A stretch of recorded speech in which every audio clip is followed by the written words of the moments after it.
testosterone for your morning drive. But when you know you've got a problem, how about tell people and be honest? What's going on? Going to war on cancel culture and bringing the spotlight on issues and topics from around the city of Jackson. I feel like Jackson, Mississippi. No one else wants to talk about. The whole system is corrupt and evil. It's unreal, and they don't care, and everybody knows that. It's just sad.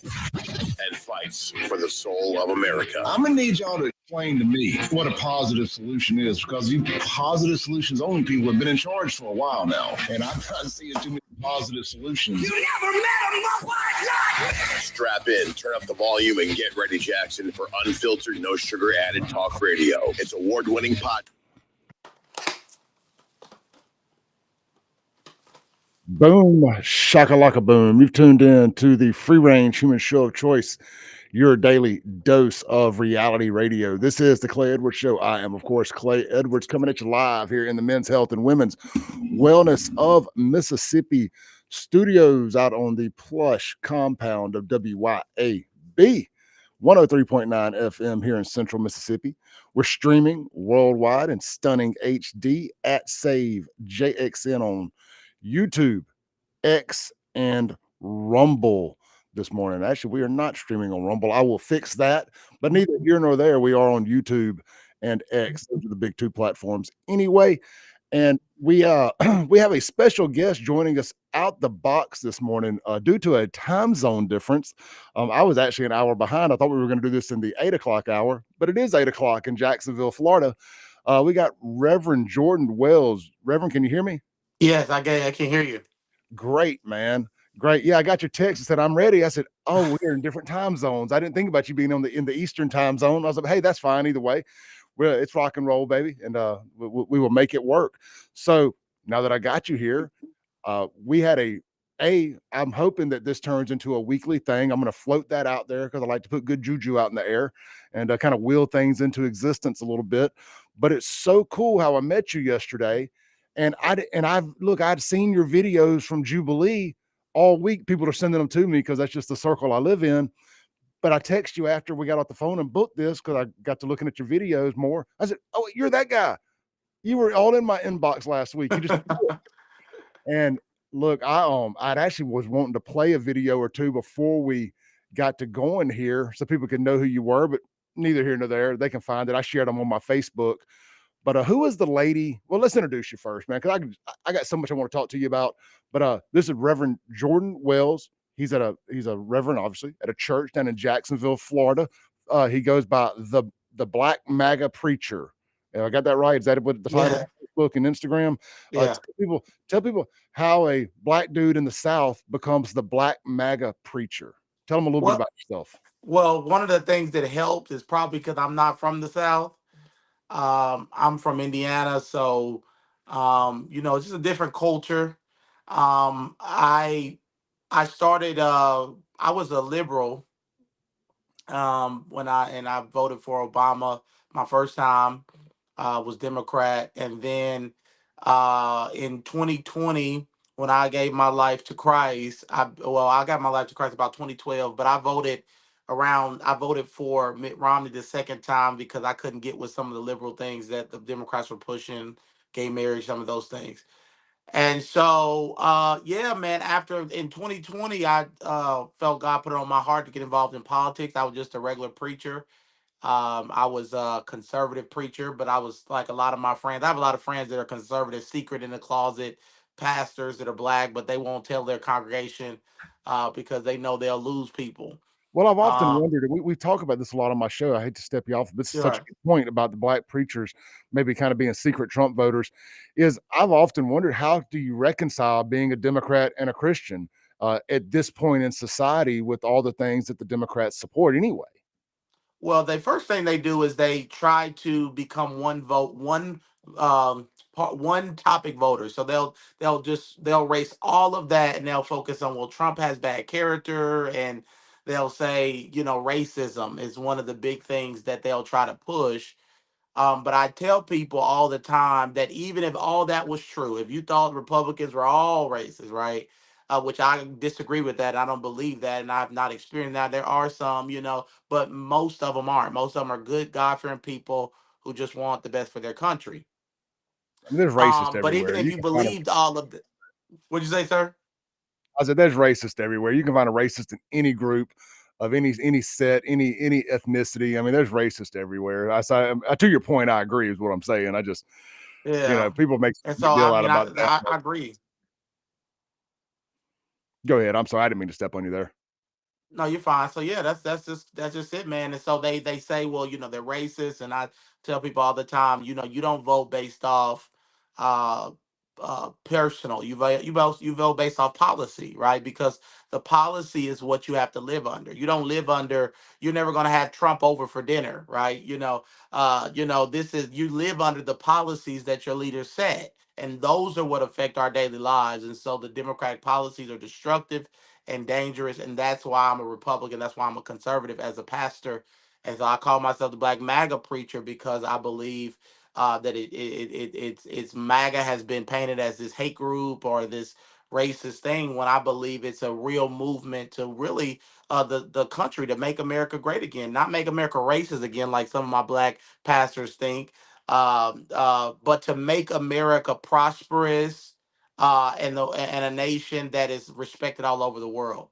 That's what that means, and so that's why I call myself Black MAGA Preacher because a lot of the pulpits are silent, and that's why I emphasize being a preacher because most of my pastor friends refuse to talk about politics. They won't speak on it. They're scared to lose members, money, financial backing, and I've lost some of that, but it's okay. No, I mean, look, you're going to have that on big jobs. Anytime you're trying to reach a bunch of people, there's going to be people that disagree with you. I lost lifelong friends over my relationship. Well, not my relationship. Well, you can call it that. My relationship with MAGA and Trump.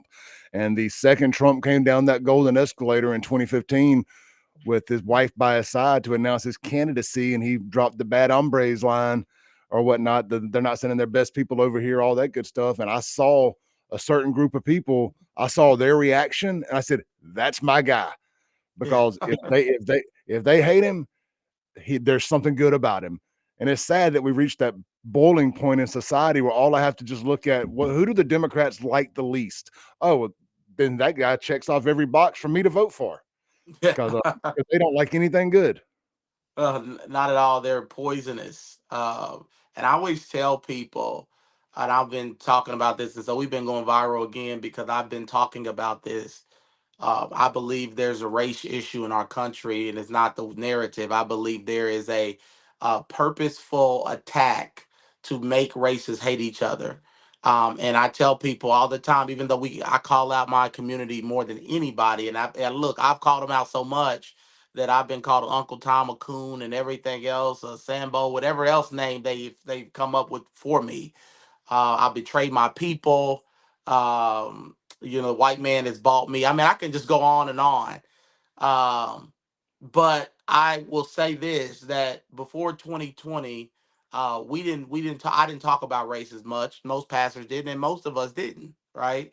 It was when Obama got elected, even though people might not have liked him, agree with him, they say, "Oh, this is pretty historic. We got a black guy as the first black president."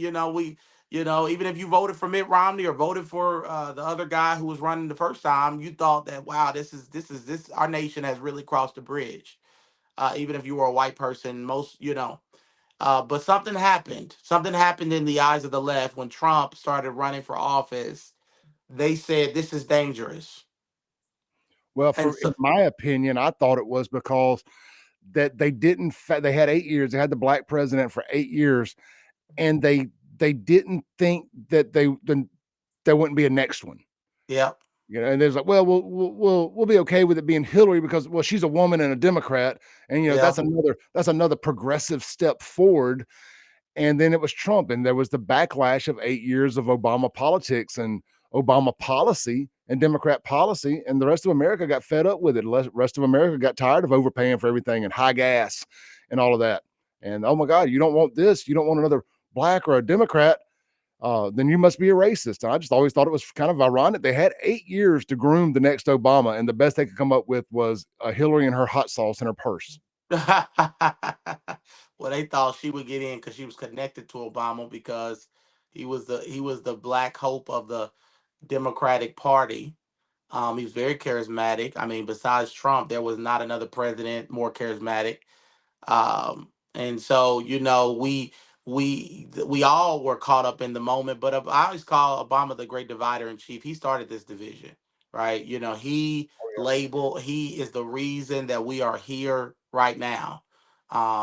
Whether it's the LBGT things and all the other stuff, he initiated all that stuff. So yeah, I'm not a fan of Obama. I respect him as a man, the things he accomplished as a person, but as his politics had destroyed America, helped destroy America. I So feel like Obama did way more for the LGBTQ community than he did the black community. Yeah, to me, I jokingly have called him the first gay president because, again, what he did for gay rights and gay America far surpasses anything he did for black America.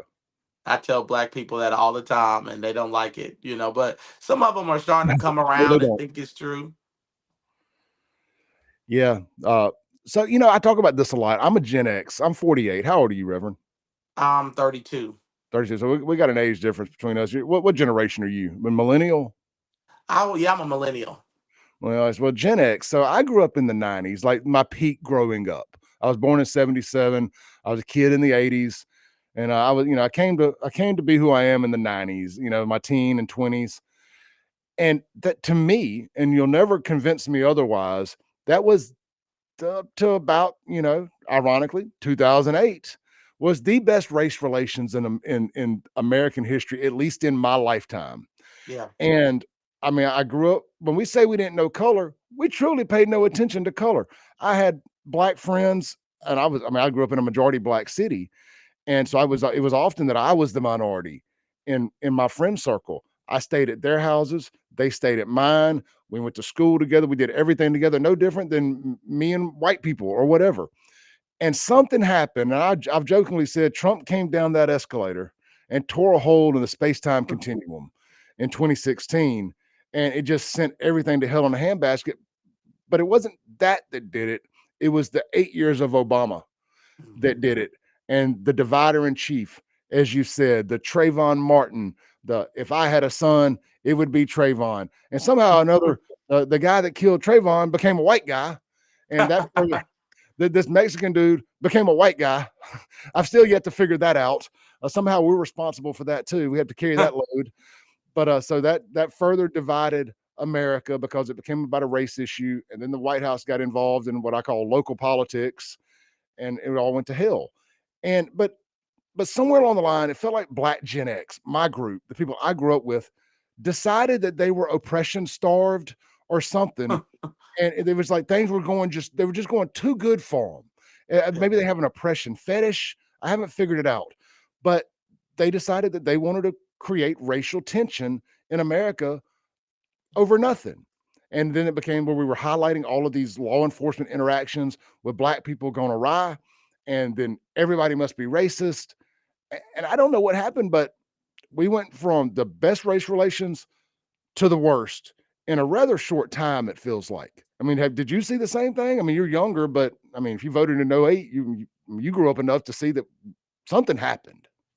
It definitely happened, and I tell people, and I've been talking about this on X a lot because, God has put it in my heart. I want to see, I want to see behind it, right? There's always a behind it, right? There's a dark conspiracy, but it's not conspiracy; it's reality that there was an intentional, purposeful, cabal behind this, right? We call it the deep state, we call it the left, but I really just label it the left. That decide, and these are the people with the pink hair. These are the people that want to push transgender on kindergartners. These are the people that want biological men and women's sports. They're not liberals, right? They're not the Bill Maher type liberals. They're not they're a problem, but they're not the problem. The I have problem is another the name for them, Reverend. I call them the rainbow supremacy. right. They're the radical left, right? They're the Mandamis, Zorons. They're the people that believe America is evil. They believe it has always been evil, that it needs to be torn down. The statues, the history. There's nothing good about this country, and they are in Congress. They're in different political local offices. They're mayors. They're governors. They've been imported, some of them from other countries, and they hate America and they really wanted to see it fall. And so they begin to work. How can, and it was a lady on, I believe she was on CNN. She said from 2000, I think it was 12 to 2020 to 2020 to now. Before that, from like 2008 to 2012, the word white supremacy was only used in the media like 8 times, she said, right? After 2020, that word was used over like 400 times. It was some crazy number. I remember seeing that. Rev, can you hold that thought? We need to take Yeah. our first break here. Yes. We've got Reverend Jordan Wells. What church you with, Reverend? Our church is called the Joel 2 Generation. Say it one more time. The Joel 2 Generation. I like it. I like it. We got the Reverend with us, Jacksonville, Florida. The Black MAGA Preacher is how you can find him on Facebook, at Reverend Jordan Wells on Instagram. I got that right? Yes, Give him, it's a black. I'm the Black MAGA Preacher on Instagram too. okay, so they can just search that too. Yeah.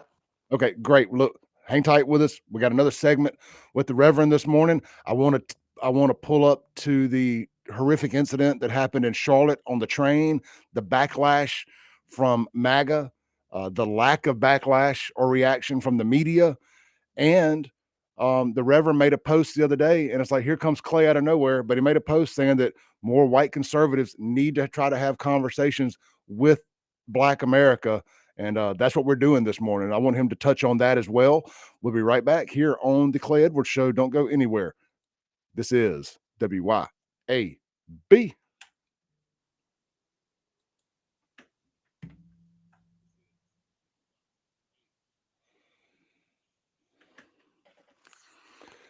Welcome back into the Clay Edwards Show.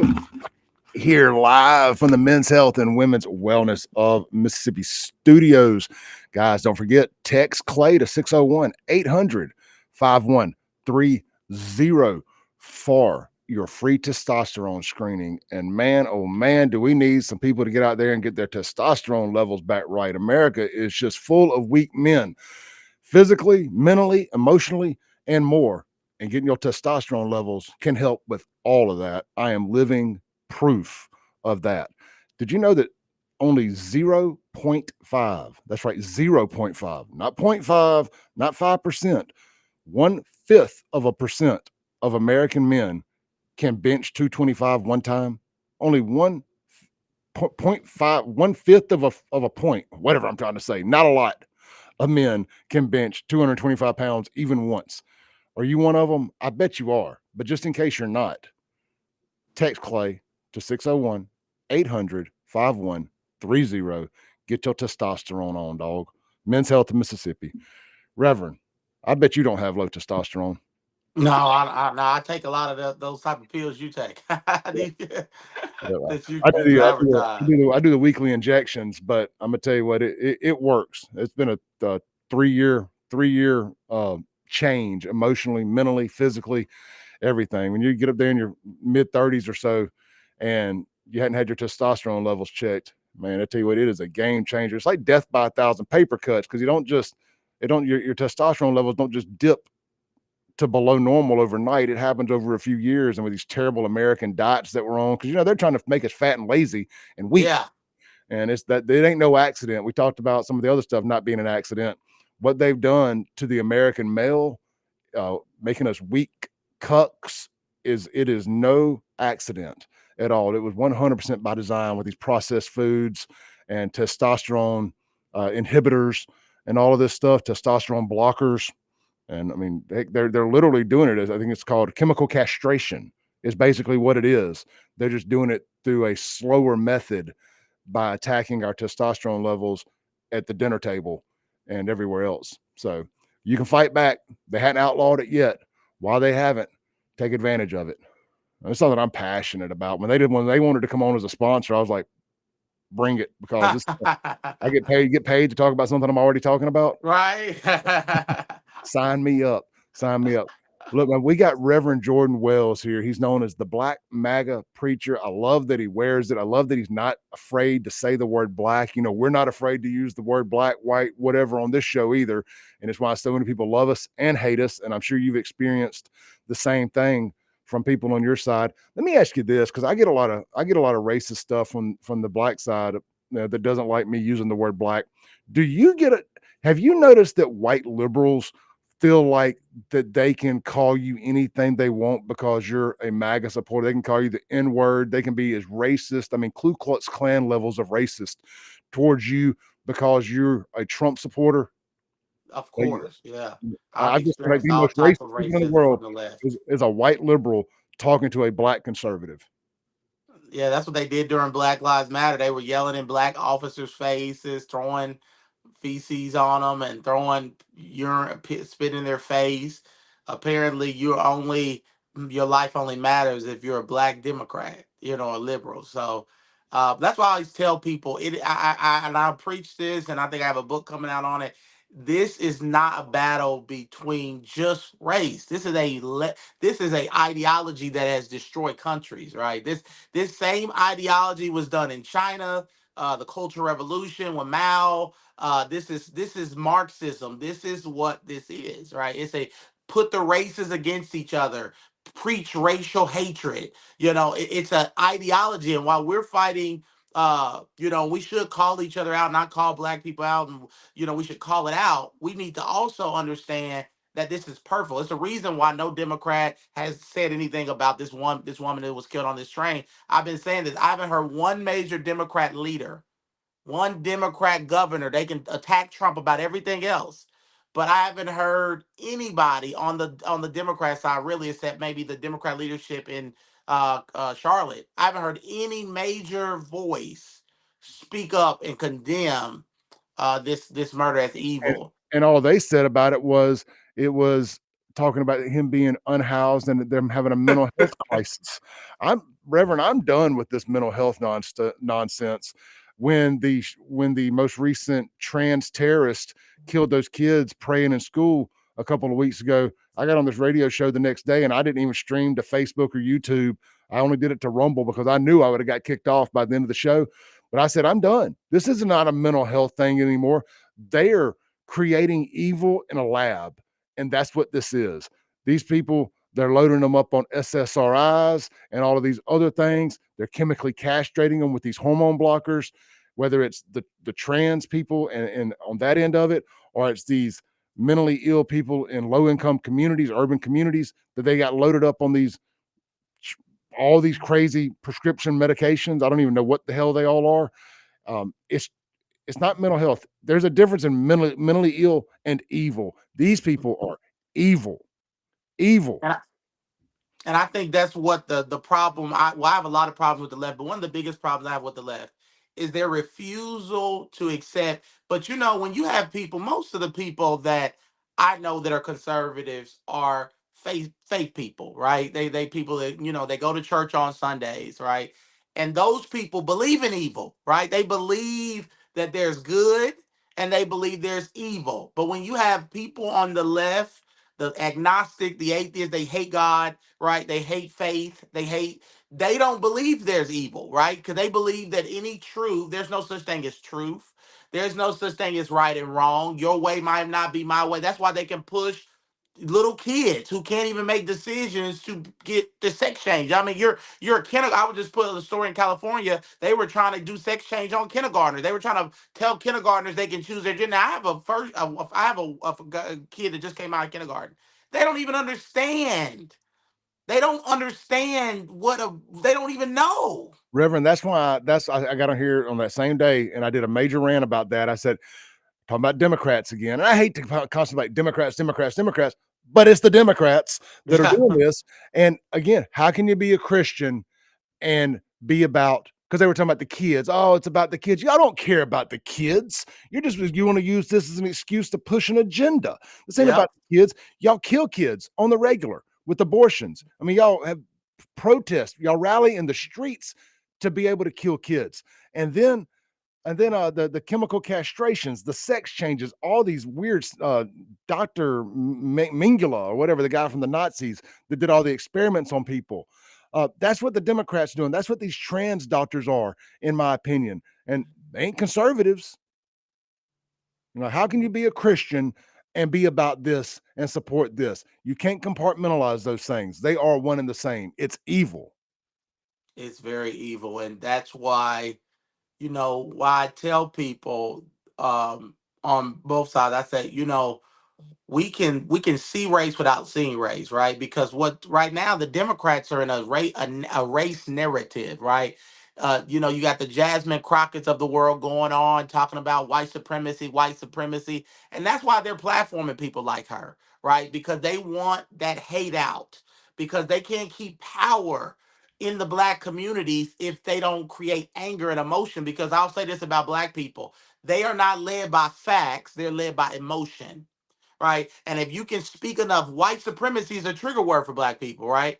So when you have people like Jasmine Crockett out there after an event like this, you got Van Jones talking about, well, this man was hurting. I just released this on X. You have Van Jones coming on talking about this wasn't a racial hate crime. It was definitely a racial hate crime. The man literally said, I got that white girl, right? Yep. There was black women on the train. If it was about random, he would have stabbed her and have stabbed another black person. That were on It the was train before she got there.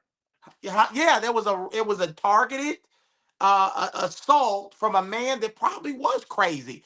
But it doesn't matter, because the reality of mental health does not clear people of the death penalty, of consequence. In that case, they would go back in time and say Jeffrey Dahmer was mentally ill. I would say he was something, right? But does Absolutely. that mean he still didn't deserve to rot in hell for what he did to people? Nope. He To deserves the to rot left, in no, hell. Jeffrey Dahmer was just a misunderstood man, eating people in his house, killing black people, black men and Asian men and whoever else was there, cooking them up. That's the left would have made him a new martyr, right? So Well, I don't know. I don't know. Only because his victims were black. I don't know. They're conflicted there.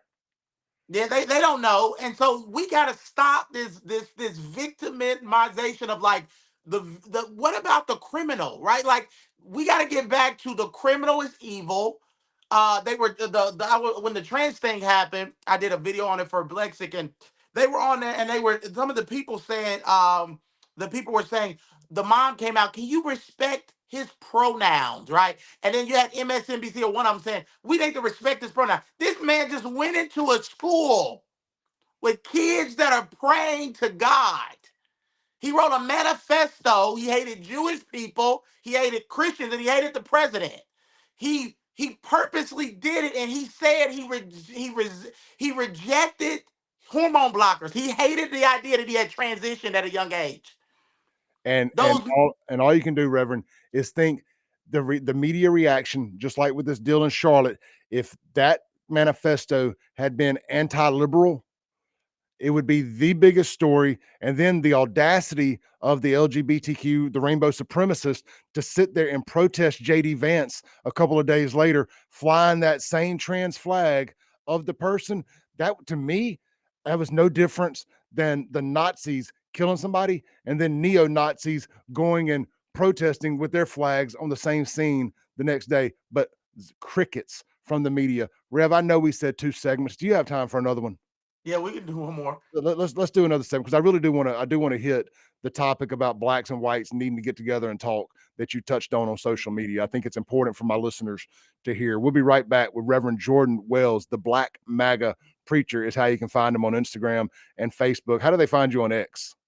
I'm a Black MAGA Preacher on there. When you type me in, I'm all over X right now. So you just type in the Black MAGA Preacher. We did the Black MAGA Preacher because we wanted to, separate. I wanted to separate the two. And also it was not safe for me to just go out in public with my name. So, because I'm in the urban areas, and they were like, Reverend, I think I know that Jordan, so it was a good alter ego for me. So. I got you. Well, Yeah. look, well, hang tight, man. We're going to come back with about 7 or 8 more minutes with the good Reverend this morning. And this is the Clay Edwards Show. We'll be right back on WYAB.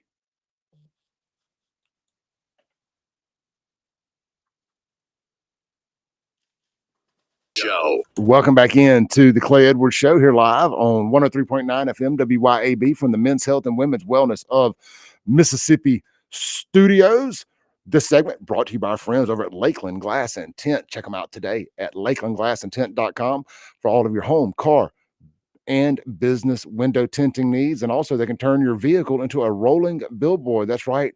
They do wraps. They only use the best Expel products, whether it's for your window tint, your vehicle wrap, or your ceramic coating. Oh, that's right. They do ceramic coating too. It is the ultimate protection against this grueling Mississippi heat, wet roads, grimy roads, and all of that. Ceramic coating is the ultimate protection for your clear coat and paint. They got it all at Lakeland Glass and Tint. Did I mention they do windshield and automotive glass replacement too? It is called Lakeland Glass and Tint for a reason. They got it all. Check them out, lakelandglassandtint.com for a free quote today. All right, we have Reverend Jordan Wells, aka the Black MAGA Preacher, for a few more minutes with us this morning. Reverend, let's jump right back into it. You made a post, and it's something we talked about yesterday, that the white conservative, the white MAGA, needs to have some tough conversations, but we need to try to have it with some black folks too, not just amongst ourselves. And I've been screaming this forever. I'm always looking for my black brothers and sisters to have conversations with, that want to come and have an honest conversation and not scream and shout and go back and forth with each other. And it's tougher than people think, especially in the South. But I appreciate you tackling it and you being willing to come on this show and have these conversations. And I hope this is just the first of many as we get to know each other a little bit better and get more comfortable talking and have the opportunity to do it. So I want to say thank you. But what led you to make that post? What are some experiences that you've had, or what's something you hope to come from it? Well, one of the things I saw when this happened was a lot of, and I'm not. It's not racist. And we're talking I about understand I the understand Charlotte the incident. Yeah, after the Charlotte incident, there was an outrage, which is rightfully so. We're writing a book right now, and it's on how white people are actually under attack. So I believe white people are the most persecuted right now in America. So that's just in general, and I'm against it because I'm a Christian and I'm against it, and I'm gonna speak against it. But I saw a lot of big influencers that are white begin to say things that was out of a good heart, but should be said with black people, right? Like or should be said with black people in mind, right? Or with the Because ability to hear the response. yeah, yes, because of the reality of the situation is we still want at 28, we still need black voters, right? This country is changing. We can't just win with white voters, right? We still need minority voters. We need Hispanic. Trump won the Hispanic vote by like 54%. He won he won black voters by I think it tripled. It was like he wouldn't have won some states without black voters, right? In Houston, Texas, I think black men were up to like 30% highest of any Republican, right? Because he knew how to speak to black America while also still staying true to who he was. And I think that we have to take from that playbook, we have to replicate it in 2028 and 2026. We don't want to get on these tangents of desegregation. I've heard some white conservatives saying stuff like we need to desegregate and we need to Well, we've already deport done all the that. black, deport all the America, black, deport America, all the especially black in the people. South, has desegregated, self-segregated. I hate it. Yeah, and like saying we need to deport all the black people, that's not the answer, right? And I know that's not reflected by most people on the right, but I understand the anger behind it. But we need to have these conversations with black voices so that we can speak to the insanity of our culture. We know that there's a lot of crime in the black community. We know that look, I'm the biggest outspoken of it. There's a lot of crime, there's violence. I don't even like, going around my own people sometimes, right? Not because I don't love black people, which is what I've been accused of, but because I know there's a lot of toxicity. There's a lot of unhealthy behavior. I love having these conversations because I believe that we can't heal that community without speaking on it, right? But the answer is not to get into this like hatred of each other. This Because that's what the left wants. They want us to hate each other. They want white people to look like white supremacists, to be on X talking about ban all the black people and get them out of the country, because then they can go back to their radical base or even independents and be like, look, this is the type of people that support President Trump. And we don't, and I know that that's not true. So, that's why I made that post. We need people like you that are willing to, yeah, hold black people accountable, say the hard things. That as a white person, I know it's hard to have these conversations, but you're doing it in a respectful way, and you're doing it with a brother, a black person. Together, this is the perfect thing to heal America. What we're doing now, I agree. black and white coming together, saying enough is enough. Reverend, one of the things that I have had a big problem with is I am one thing that I will proudly say is me, Clay Edwards. I can't speak for other white conservatives in the area, but I will absolutely hold my community accountable when I call it the white pookies. When the white pookie gets out of line, I'm I'm, I'm getting him back in line. I ain't playing with him. I mean, I'm the first one bulldog attacking the white pookies because you start letting it go and go and go, and it gets out of hand. Where I've been upset is, especially from the black middle class in the area who have moved out of Jackson into the suburbs to get away from the black pookies, still defending the black pookies' behavior and still not all the way ready to say that it's about personal accountability, not infrastructural racism or systemic racism or generational poverty or any of these other isms and ist and excuses that they make for the behavior in these urban black Democrat third world communities like Jackson. And I'm sure Jacksonville has the same type neighborhoods and areas that Jackson, Mississippi does. I try to keep up with it a little bit. And that's been the one gripe I've got with the black middle class is that they just can't quite admit that there's a problem that's 100% self-inflicted in the black community, and that Yeah, and I they and won't I they and won't I they I won't I, call it teach, out. I talk about it, man, and I had to take accountability for my own self, and I thank God I wasn't a victim. I've never had a victim mentality, but I was trying to get that through on Jubilee that the answer to the black community is not to blame the white man, right? This is not the answer. The answer is personal responsibility. There is crime. We are violent people, and the reason we're violent is because there are no fathers in the home. If you look at the statistics, we are the most fatherless community. And it's not because of slavery, because if you go back to the civil rights movement, we were at the top, right? We were some of the most respected after the civil rights movement. We were some of the most family structure was together. The black family was a godly people. Something happened. I believe it's the welfare state, and I talk about that as well. I believe black people, women getting on welfare, pushing black men out the homes for welfare and all that stuff. The state taking over all these government assistance programs incentivizes black women and black families not to be together. Black men getting in drugs and prisons, rap music. I get into all of that, right? It's a whole nest of black issues that we have. But we have to talk about it and we have to take accountability because if we keep blaming the white man, what's going to happen is, and I want to say this: when Charleston White, we were just that's I think how you found me. Yeah, He went on to a HBCU right and here in Jackson. yep, and they were arguing with him, chased him off campus because he said the exact stuff that I'm saying right now, which is they wanted to talk to him about stuff like snitching, and he's there to give a lecture on why the black community, what we need to do, what the solutions are. But I realized a lot of black people don't want solutions. No, they call me. It's even in my intro. When I first started doing this, is Save Jackson, just posting pictures of empty buildings, giving my opinion on things when it was just a social media platform. The black I call it the black for a living crowd that runs the city.